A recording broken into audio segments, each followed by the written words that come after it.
কালকে সন্ধ্যাবেলায় আমি ফেসবুক স্ক্রল করতে করতে দেখি হচ্ছে চিংড়ি শুটকি দিয়ে একদম ঝাল ঝাল ভর্তা মেখে একজন ভাত খাচ্ছে।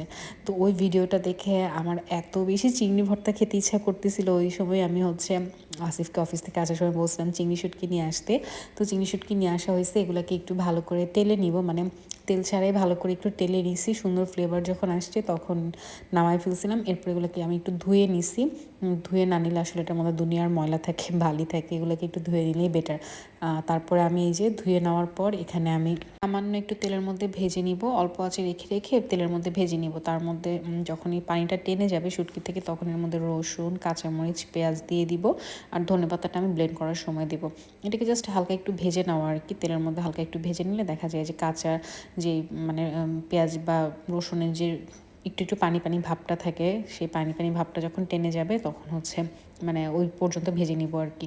খুব বেশি আঁচে ভাজবো না, আবার খুব অনেক সময় নিয়েও ভাজবো না। মোটামুটি সব মিলায় এখানে আমি 10 মিনিটের মতো আমি এটা চুলায় অল্প আঁচে ভেজে নিছি আর কি, বারবার নেড়ে চেড়ে যাতে নিচে আবার বেশি ভাজা না হয়ে যায়। যেহেতু দেখছিলাম আমি একদম কালো করে ঝাল ঝাল করে ভর্তা করছি, এই জন্য আমি এখানে এই যে অনেকগুলো শুকনো মরিচ দিলাম। শুকনো মরিচগুলো আগেই ভাজা ছিল তেলে, এটাকে জাস্ট একটু গরম করে নিচ্ছি। আবার এমনিও মচমচা ছিল, আর এখন তো ব্লেন্ড করলে ভালোই হবে। আজকে আমি পাটায় আর বেটে মানে ভর্তা করব না, ব্লেন্ডারে দিলে সুন্দর ভর্তা হয়ে যায়।